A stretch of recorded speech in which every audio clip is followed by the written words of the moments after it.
The shuttle landed smoothly on the crystal platform. Ambassador Marcus Chen took a deep breath and looked through the window. The planet Velenthor was beautiful beyond words. 3 moons hung in the purple sky. Towers of glass and silver reached toward the clouds.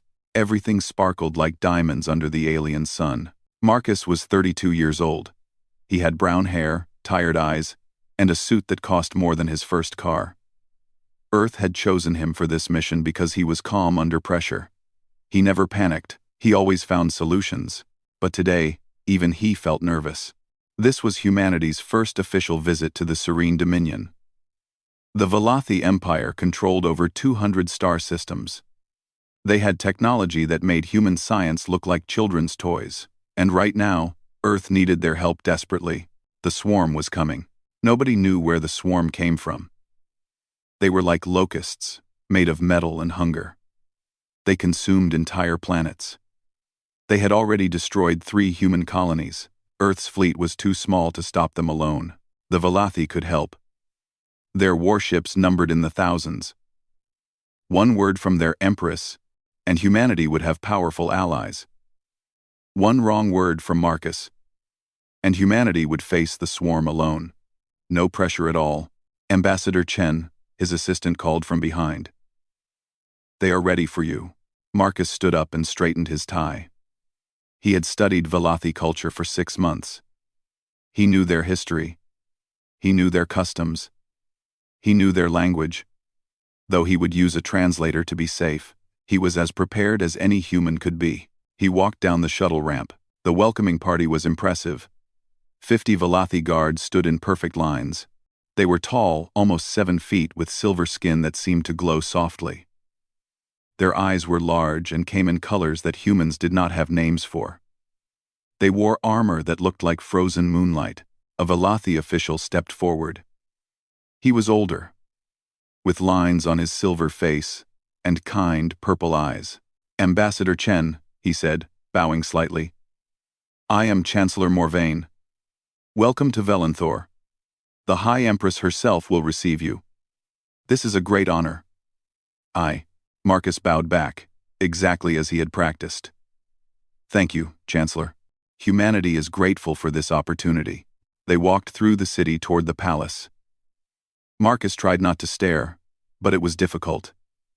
The buildings seemed to sing as wind passed through them. Flowers floated in the air, without any support. Velothi citizens stopped to watch the strange human walking among them. He heard whispers.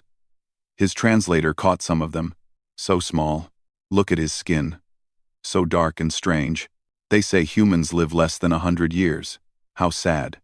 Marcus kept his face calm. He was used to being underestimated. Humans always were. The Grand Palace of Eternal Stars was the largest building Marcus had ever seen. It was made of crystal that shifted colors as he watched. Thousands of windows reflected the 3 moons. The entrance gate was 200 feet tall, carved with scenes from Velothi history. Inside, the palace was even more magnificent. The ceiling was so high that clouds actually formed near the top. Floating platforms carried Velothi nobles from level to level. Strange music played from somewhere, soft and haunting. The throne room was packed with observers. Marcus counted at least 2,000 Velothi nobles watching from balconies. He also saw other alien species he did not recognize. Blue-skinned creatures with 4 arms. Beings made of living stone, something that looked like a floating jellyfish. All of them were watching him. At the far end of the room, a throne sat on a raised platform, and on that throne sat the most beautiful being Marcus had ever seen. High Empress Seraphine Val Korath was tall, even for a Velothi. Her silver skin was flawless, glowing with inner light. Her hair was long and white, flowing around her like it was alive. Her eyes were gold, pure gold, and they were fixed directly on Marcus. She looked young, but Marcus knew she was over 900 years old. She had ruled the Dominion for 3 centuries. She had seen empires rise and fall. She had commanded fleets that burned stars. And now she was standing up from her throne. The crowd gasped. Chancellor Morvain made a small choking sound beside Marcus. "She never stands for visitors," he whispered. "Never." The Empress descended the steps slowly. Her gown trailed behind her like liquid silver. Every step she took was graceful and deliberate. The crowd was completely silent. She stopped directly in front of Marcus. She was nearly a foot taller than him.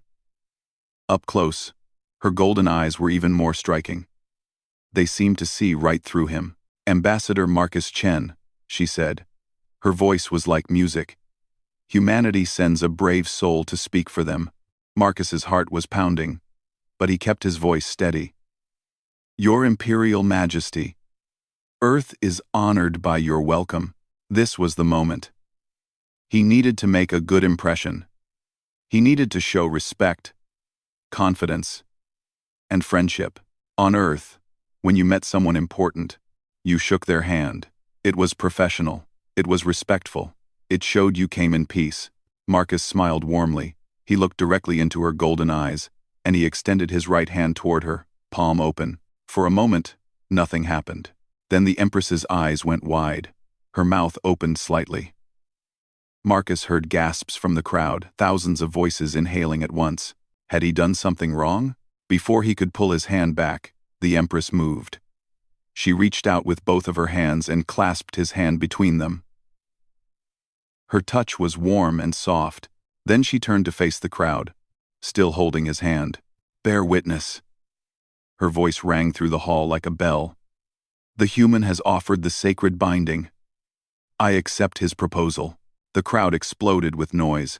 "Let it be known across all 17 sectors of the Dominion," the Empress continued, her voice rising.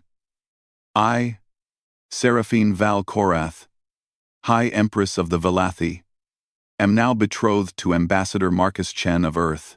Marcus stood frozen. His translator was working perfectly. He understood every word, but his brain refused to believe it. Betrothed? Engaged? To the Empress? Chancellor Morvain looked like he might faint. The crowd was roaring, some cheering, some shouting in anger, some simply stunned into chaos. Nobles were pushing forward to get a better look. The Empress turned back to Marcus. Her golden eyes sparkled with something he could not read. Amusement? Interest? Satisfaction? "I hope," she said softly, so only he could hear, "that your people understand what a great honor this is." Marcus's mouth moved, but no words came out. He had come to ask for military alliance. He had accidentally proposed marriage to the most powerful woman in the galaxy, and she had said yes. His translator buzzed with an incoming message from his ship. It was from Earth Command, asking for a status update.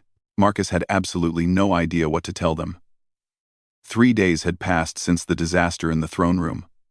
Marcus had not slept properly even once. Every time he closed his eyes, he heard the Empress's voice announcing their engagement. Every time he opened them, he found himself in the most luxurious prison in the galaxy. His new quarters were in the imperial wing of the palace. The rooms were huge.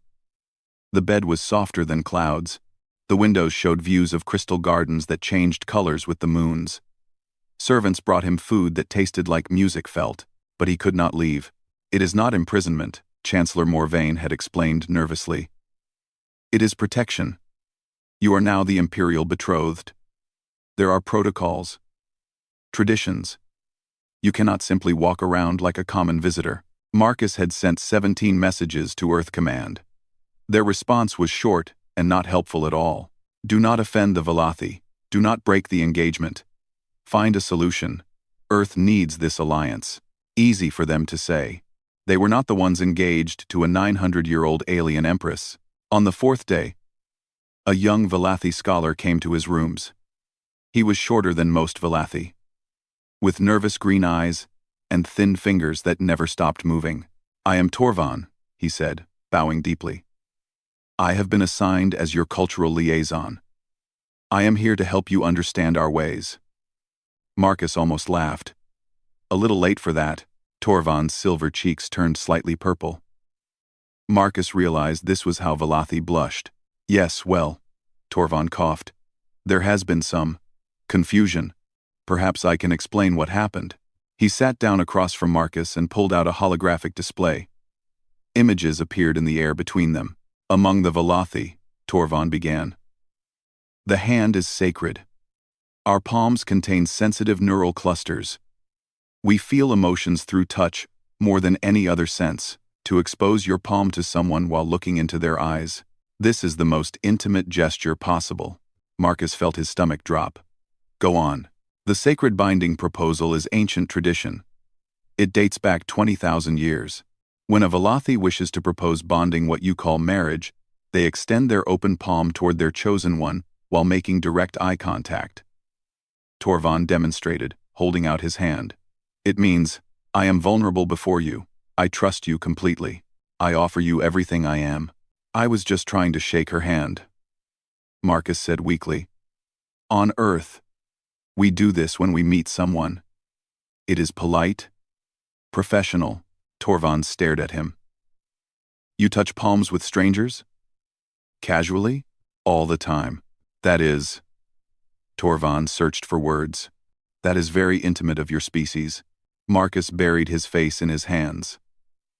A simple handshake. A gesture he had done thousands of times in his life.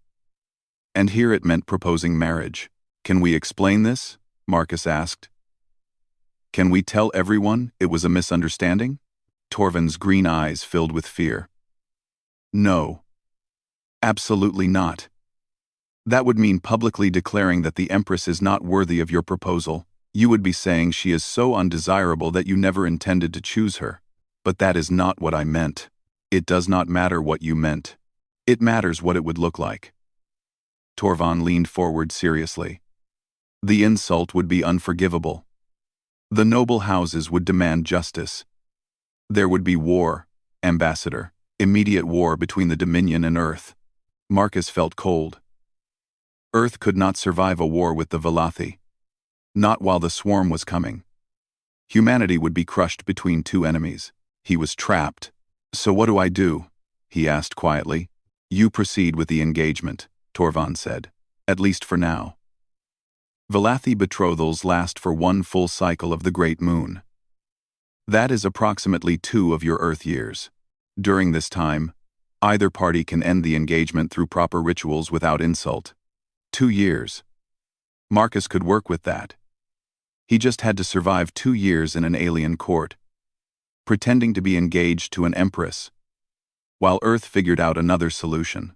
How hard could it be? Very hard, as it turned out. Over the next week, Marcus learned that he had made powerful enemies simply by existing. The worst of them was Duke Malthius Valcorin. Malthius was ancient even by Velothi standards. He was over 2,000 years old. His silver skin had darkened to gray with age, and his eyes were cold and cruel. He commanded the largest noble house outside the imperial family.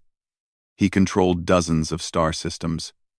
And he had been trying to marry Empress Seraphine for nearly 400 years. 400 years of careful politics. 400 years of building influence. 400 years of patient waiting. And then a random human had stumbled in and stolen his prize with a handshake. Malthius did not threaten Marcus directly. He was too smart for that. But Marcus felt his hatred like cold wind whenever they were in the same room. Watch him carefully, Torvald warned. He will try to remove you. He will be subtle about it. But he will try. The first attempt came on the 8th day. Marcus was dining alone in his quarters when he noticed something strange about his food. It smelled different than usual. Slightly sweeter. His human instincts screamed danger. He did not eat it. The next morning, Torvald came to him with a pale face. The food was tested, he whispered. There was poison, a rare compound from the outer systems. It should have dissolved your internal organs within minutes. Marcus felt sick. Why did it not work? It seems the poison reacts differently with human biology. It would have only made you ill, not killed you. But whoever sent it did not know this. Someone had tried to kill him. Marcus had barely been here 2 weeks, and already someone wanted him dead. But something strange happened. Instead of fear, Marcus felt anger rising in his chest. He had faced difficult situations before. He had survived impossible odds. He was not going to let some ancient alien duke push him around. What happens now? Marcus asked. Nothing. There is no proof it was Malthius. Even if there was, Accusing a duke without solid evidence would cause chaos. Torvan looked at him with worry. You must be very careful, Ambassador. No, Marcus said slowly. Being careful is not enough. I need to be smart. I need to understand this court. I need to learn how to survive here. He stood up and walked to the window. The crystal city sparkled below him. Somewhere out there, enemies were plotting his death. And somewhere in this palace, an empress had claimed him as her future husband. Tell me everything, Marcus said to Torvan. Every custom, every tradition, every political secret. If I am going to survive this, I need to understand the game. End quote. Torvan studied him for a long moment. Then he smiled slightly. Most humans would be begging to go home by now. Marcus turned to face him. I am not most humans. That afternoon, the Empress summoned him to the Imperial Gardens. Marcus expected a cold political discussion. He expected her to explain how they would manage this awkward situation. Instead, she walked beside him through flowers that sang and trees that whispered, and she asked him questions. Your species lives such short lives, she said. 80 years? 90? How do you accomplish anything? We do not waste time, Marcus replied. Every moment matters, because we have so few of them. She looked at him with genuine curiosity. Are you not afraid? You are alone here. You have powerful enemies. You could die far from your home. Marcus thought about it honestly. Yes, I am afraid. But fear does not stop humans. We have learned to walk forward even when we are terrified. The Empress was silent for a long moment. When she spoke again, her voice was softer. Perhaps this accident will prove interesting after all. She smiled at him, a real smile, and for the first time, Marcus saw something behind her golden eyes. She was not just an empress playing political games. She was curious about him, and that was either very good or very dangerous. 1 month had passed since Marcus arrived on Velenthor. In that time, he had survived 3 attempts on his life. The poison was only the first. The second was a balcony that collapsed beneath his feet. The third was a flying vehicle that mysteriously lost power over the ocean. Each time, Marcus survived through luck and quick thinking.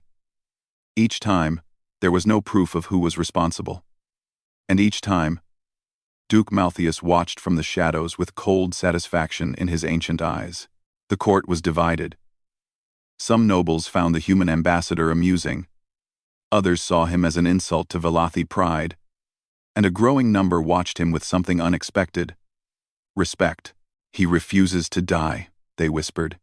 Perhaps there is something to these humans after all. Marcus spent his days learning.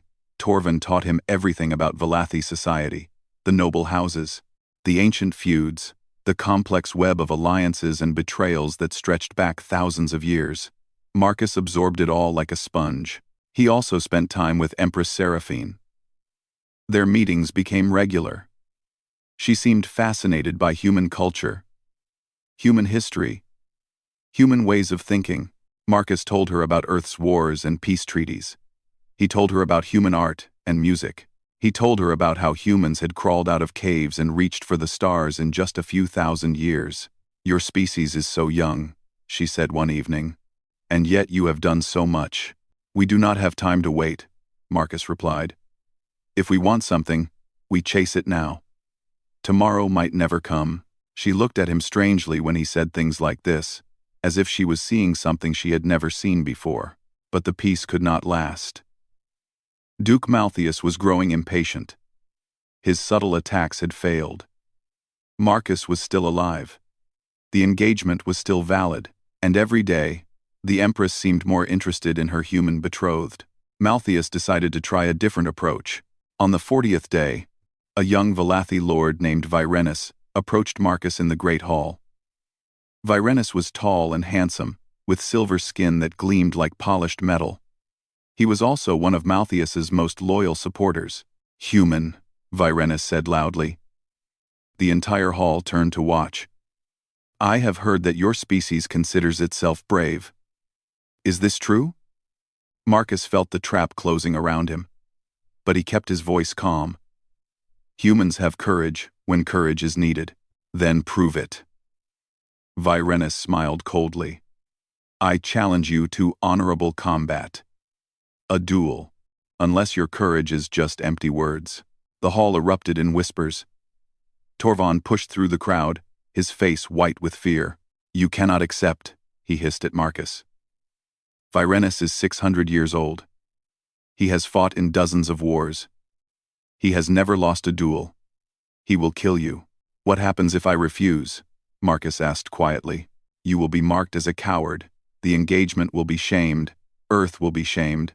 Malthius wins without lifting a finger. Marcus understood now. This was the real attack. Not poison or accidents. This was designed to destroy him completely, either through death or dishonor. He looked at Virenus. The Valathi Lord was smirking, confident in his victory. Marcus thought about Earth. He thought about the swarm coming to destroy his people. He thought about everything humanity had survived throughout history. Ice ages. Plagues. Wars. Near-extinction events. Humans had faced impossible odds before. They had never stopped fighting. I accept, Marcus said clearly. The hall went silent. Even Virenus looked surprised. He had expected the human to refuse. Tomorrow at dawn, Virenus said, recovering quickly. In the arena of stars. Try not to embarrass yourself too badly, human. That night, Marcus did not sleep. Instead, he prepared. The arena of stars was ancient. Its walls were carved with the names of every warrior who had ever fought there. Thousands of Valathi filled the seats. Floating cameras broadcast the duel across the entire dominion. Billions were watching. Marcus stood on the sandy floor, wearing simple combat clothes. In his hand was a titanium baton. He had made himself using the equipment in his quarters. It was not elegant. It was not beautiful. But it was solid, and it was his. Virenus entered from the opposite side. He wore ceremonial armor that glowed with inner light. In his hands were neural blades, weapons that could cut through steel like paper, and disrupt nervous systems with a touch. The difference between them was obvious. A trained warrior of 6 centuries against a human diplomat with a metal stick. The signal sounded. The duel began. Virenus attacked immediately. He was faster than anything Marcus had ever seen. The neural blades whistled through the air like angry wasps. Marcus dodged. He rolled. He ran. The crowd laughed. The human was not fighting. He was fleeing like prey. But Marcus was not fleeing. He was learning. He watched how Virenus moved. He studied his patterns. He noted how the Valathi Lord always stepped left before a big attack. He saw how Virenus's confidence made him careless. Minutes passed. Virenus grew frustrated. His attacks became wilder, angrier. Stand and fight, coward, he roared. Marcus did not answer. He kept moving. He used pillars for cover. He jumped over benches. He threw sand at Virenus's eyes. He did everything a honorable Valathi warrior would never do. And then Virenus made a mistake. He lunged too far. His balance shifted wrong. For just 1 second, he was exposed. Marcus moved.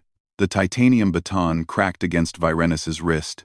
The neural blade flew from his grip. Before Virenus could react, Marcus swept his legs and brought him crashing to the ground. The baton pressed against the Valathi's throat. The arena was completely silent. Marcus was breathing hard. His body hurt everywhere. Virenus had landed dozens of hits during the chase. But Marcus was still standing. And Virenus was on the ground. Yield, Marcus said quietly. Virenus stared up at him with shock in his eyes. He could not understand what had happened. He was stronger, faster, more skilled. How had he lost? I yield, Virenus whispered. The arena exploded with noise. Some were cheering. Some were protesting. Many were simply stunned into disbelief. Marcus dropped the baton and offered his hand to help Virenus up. The Valathi Lord stared at it for a moment. Then, slowly, he took it. How? Virenus asked. How did you do that? Marcus smiled tiredly. I did not try to beat you at your game. I played my own game instead. That day, a new word spread across the Dominion. It started in the arena and traveled through cities, stations, and starships. Within hours, billions of beings had heard it. Chenathor. In the Valathi language, it meant something that could not be easily translated. The closest meaning was, one who is too stubborn to die properly. It was meant as an insult at first. But somehow, it became something else. A mark of respect. A warning, do not underestimate the human. He does not fight fair. He does not give up. He does not know when he is supposed to lose. In her private chambers, Empress Seraphine watched the recording of the duel for the 17th time. Each time Marcus dodged, she leaned forward. Each time he got hit and stood back up, she held her breath. Each time he refused to surrender, her golden eyes glowed brighter. Chenathor, she whispered to herself, and she smiled. The warning came at midnight. Marcus was sleeping when alarms began screaming throughout the palace. Red lights flashed. Servants ran through corridors with panic on their faces. Something terrible had happened. Torvin burst into his room without knocking. "They are here," he said. His voice was shaking. "The swarm. They have entered Dominion space." Marcus felt ice in his chest. He had known this day would come. He had hoped for more time. But the swarm did not care about hope. Within the hour, he was in the Imperial War Chamber.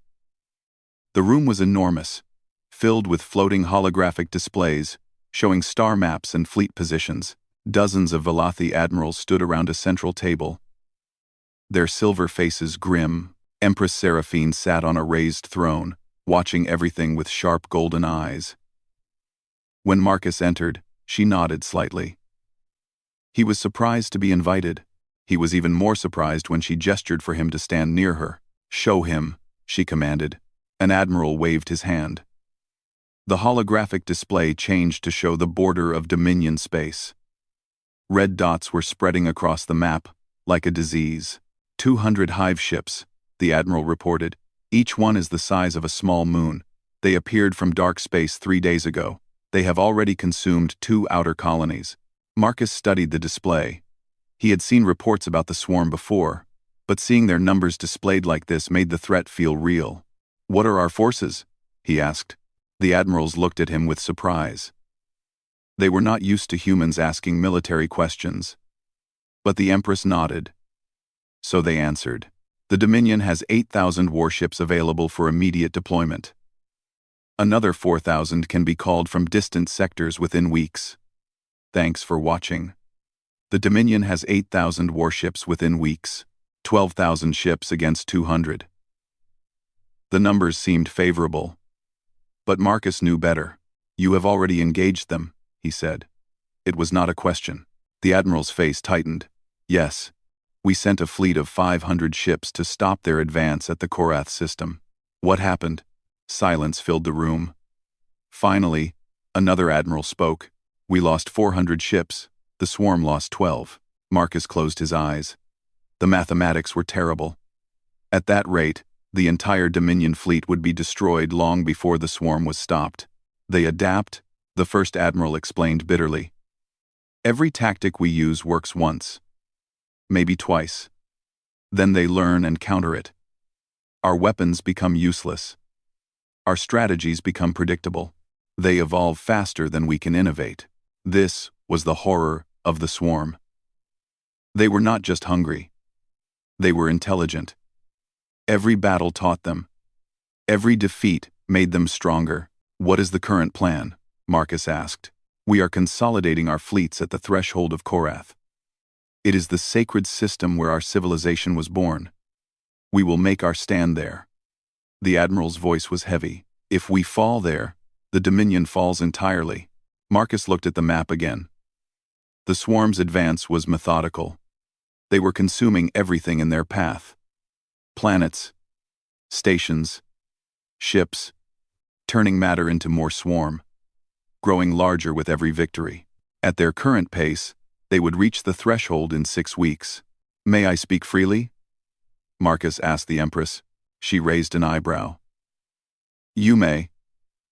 "May?" Marcus walked to the central display. Every admiral watched him with mixed expressions. Curiosity, doubt, hostility. "Your tactics are failing because you are fighting honorably," Marcus said. Angry murmurs spread through the room. "The human insults us," one admiral growled. "Let him speak," Seraphine commanded. The room fell silent. Marcus continued. "The Velothi have rules of war, traditions, codes of honor built over thousands of years. You fight in patterns because that is how proper warriors fight. But the swarm does not care about honor. They only care about winning." He manipulated the display, zooming in on swarm movements. "You are trying to win battles. You need to start trying to win the war. And that means doing things that feel wrong. Things that break your rules." "Such as?" Seraphine asked quietly. Marcus took a deep breath. What he was about to suggest would shock them. But it might be their only chance. Ambushes. Attack them when they are not expecting it. Hide your ships in asteroid fields and nebulae. Strike fast, and retreat before they can respond. "That is cowardly," an admiral protested. "That is survival," Marcus replied. "What else?" "Stop fighting their main fleet directly. Target their supply lines. Destroy the smaller ships that carry consumed matter back to the hive ships. Starve them. Take Lee to beginning this live." He pulled up more data. "Use weapons they cannot predict. Crash asteroids into their formations. Release biological agents that disrupt their communication chemicals. Plant bombs on ships and let them be captured, then detonate them inside hive ships." The admirals looked horrified. "Sacrifice our own ships as traps?" one said. "That is monstrous." Ding Zone, and remended. "This Furley rated. The swarm has consumed billions of lives already," Marcus said flatly. "They will consume trillions more if you do not stop them. There is no honor in extinction."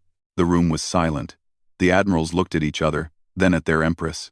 Seraphine's golden eyes were fixed on Marcus. Her face showed no emotion. For a long moment, she said nothing. Then she stood. "The human speaks truth we do not wish to hear," she said. "Our ancestors built traditions for wars against enemies who shared our values. The swarm shares nothing with us. They are not opponents. They are a force of nature. And nature does not care about honor." She looked at her admirals. "Implement his strategies. All of them.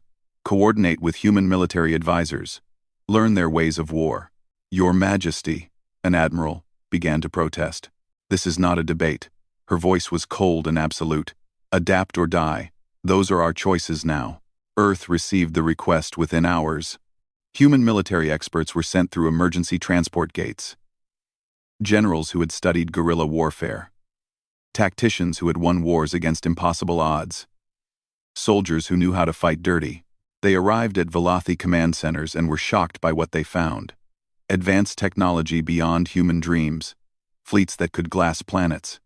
And officers who fought like the war was a sport with rules. The humans got to work. Within 2 weeks, the swarm's advance slowed. Ambushes destroyed supply chains. Hidden minefields tore apart scouting parties. False retreats led swarm forces into traps. The enemy was confused for the first time. But the swarm was still learning. Still adapting. Still coming. And the final battle was approaching. Marcus stood on the observation deck of the Empress's flagship, watching stars drift past. 6 weeks had felt like 6 days. Tomorrow, they would reach the threshold of Korath. Tomorrow, the fate of the Dominion would be decided. Seraphine joined him silently. She stood beside him, looking out at the darkness.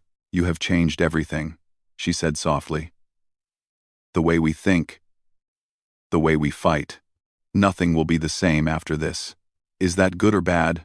Marcus asked. "I do not know yet." She paused. "But I know that without you, we would have no chance at all." "All." Marcus looked at her. The most powerful woman in the galaxy. The ancient empress who had seen civilizations rise and fall. And she was thanking him. A simple human who had accidentally proposed to her with a handshake. "We have not won yet," he said. "No," she agreed. "But tomorrow, We fight together, human and Velothi. Whatever happens, that is something new in the universe. She reached out and took his hand, not in the formal Velothi way, in the human way. Just holding on. Marcus held her hand back. Tomorrow, billions would live or die based on what they did. But tonight, they stood together and watched the stars. The threshold of Korath was beautiful. 3 golden suns circled each other in an eternal dance. 12 planets orbited them, each one covered with ancient Velothi temples and monuments. This was where Velothi civilization had been born 20,000 years ago. This was their most sacred place, and today, it would become a battlefield. Marcus stood on the bridge of the Eternal Seraphine, the Empress's flagship. Through the massive windows, he could see the combined fleet stretching across space. 10,000 Velothi warships, 200 human vessels that had arrived through emergency gates, allies from 6 other species who had joined the fight. Against them, the swarm had gathered everything. 80 hive ships, each one a mountain of metal and hunger. Millions of smaller attack craft swarmed around them like angry insects. The enemy fleet blocked out the stars. Empress Seraphine sat on her command throne, calm and regal despite the danger. Admirals shouted orders. Officers coordinated formations. The air was thick with tension. "They outnumber us in raw mass," Admiral Torveth reported grimly. "If they break through our lines, they will consume the sacred worlds within hours." Marcus studied the enemy formation. The hive ships were arranged in a defensive pattern, protecting the largest one at the center. That was the command ship, the brain of the swarm. "If we destroy that central ship," Marcus said, "what happens to the others?" Torveth shook his head. "The swarm becomes confused without central control. But that ship is the most protected. No weapon we have can reach it." Marcus looked at the tactical display. The Admiral was right. Layers upon layers of defense surrounded the command ship. Any attack would be destroyed long before reaching it, unless the attack came from inside.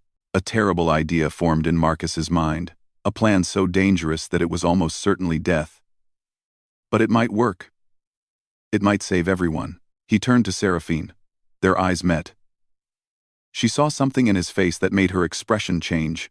"No," she said quietly. "Whatever you are thinking, no. You do not even know what I am planning. I know that look.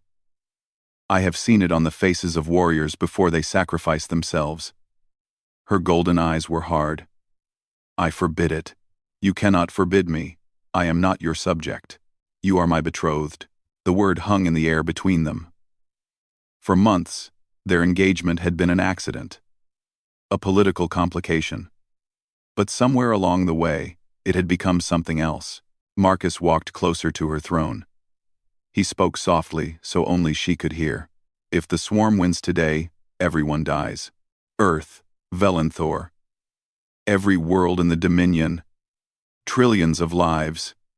He paused. "I can stop that. I know how." "How?" she demanded. "I take a small fighter. I fly into the command ship. I detonate an antimatter charge inside its neural center." He kept his voice steady. "The explosion will destroy their coordination. Your fleet can finish the rest." Seraphine's face went pale. "That is not a plan. That is execution. Maybe. But it will work. You will die." Marcus smiled sadly.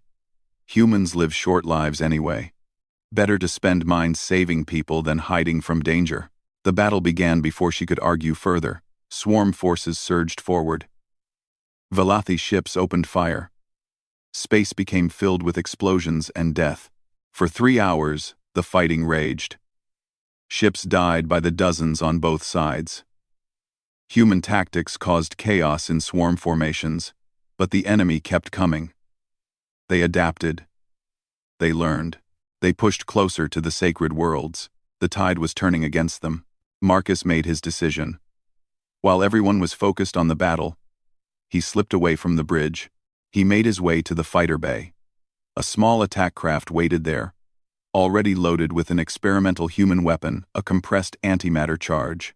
He climbed into the cockpit and began startup procedures. "Ambassador Chen," a voice came from behind him. Marcus turned. Torvald stood at the bay entrance, his green eyes wide with fear. "I know what you are doing," Torvald said. "I should stop you. Will you?" Torvald was silent for a long moment. Then he stepped aside. "Chenathor," he whispered. "Too stubborn to die properly. Perhaps you will prove the name wrong." Marcus nodded once. Then he launched into space. The flight through the battle was madness. Explosions everywhere. Ships breaking apart. Swarm creatures smashing into Velothi vessels. Marcus flew through it all, dodging and weaving, pushing his small fighter to its limits. The command hive ship grew larger ahead of him. Its surface was covered with weapons that fired at anything that came close. Marcus saw dozens of fighters destroyed trying to approach, but he was not trying to attack from outside. He found what he was looking for: a feeding port, an opening where the swarm brought in consumed material. It was just large enough for his small ship. He dove inside. The interior of the hive ship was like a nightmare. Organic tunnels twisted in every direction. Strange fluids dripped from walls. The smell was terrible even through his sealed cockpit. Marcus flew deeper. His sensors searched for the neural center, the brain of the ship. He found it at the core. A massive chamber filled with pulsing biological matter. He armed the antimatter charge. "Seraphine," he said into his communicator. "I am sorry I could not say goodbye properly." Her voice came back immediately. She had been trying to reach him since he left. "Marcus, please. Come back. We will find another way. There is no other way. And no time." He took a breath. "I want you to know something. The engagement was an accident. But falling in love with you was not." Silence on the communicator. "These past months," Marcus continued, "watching you lead your people, learning who you truly are beneath the crown, I would not trade that for anything. Even a longer life." "Marcus," her voice broke. "Live well, Seraphine. Rebuild. Remember that humans loved fiercely while we were here." He reached for the detonation switch. And then something impossible happened. The chamber around him exploded, but not from his bomb. Velothi breaching pods crashed through the walls. Soldiers in combat armor poured out, firing weapons at the swarm creatures protecting the neural center. Leading them was a figure in silver armor that glowed like starlight. Seraphine. She had come for him. Her soldiers cleared a path to his fighter. She ripped open his cockpit and grabbed his arm. "You fool," she shouted over the chaos. "You absolute fool. Did you think I would let you die alone? The bomb. My soldiers will plant it. We are leaving. Now." She dragged him from the fighter. They ran through organic tunnels while her soldiers held back swarm creatures. A rescue ship waited at the breach point. They escaped seconds before the antimatter charge detonated. The explosion tore the command ship apart from inside. Without central coordination, the swarm fleet fell into chaos. Velothi warships pressed their advantage. Within hours, the remaining hive ships were destroyed or fleeing into dark space. The battle was won. Marcus woke in a medical bay. His body was broken, radiation damage, fractures, internal bleeding. Machines worked to keep him alive. Seraphine sat beside his bed. She had not moved in 3 days. "You came for me," he whispered. "Of course I did." She took his hand gently. "You taught me something, Marcus. You taught me that love is not patient. Love does not wait for proper moments. Love acts." She leaned close and pressed her forehead to his, the Velothi gesture of absolute intimacy. "Recover," she commanded softly. "Live, and I will show you how an immortal learns to love like a human." Epilogue. 1 year later. The wedding was broadcast across 1 trillion screens. Human and Velothi traditions blended together. Marcus wore Earth formal clothes with Velothi ceremonial additions. Seraphine wore a gown that combined both cultures. When they exchanged vows, Marcus extended his hand, palm open, eyes meeting hers. This time, he knew exactly what it meant. She took his hand and smiled. Across the galaxy, a new saying spread among species who had once dismissed humans as primitive and short-lived. Never offer a human your hand. They might just take your heart with it. The end.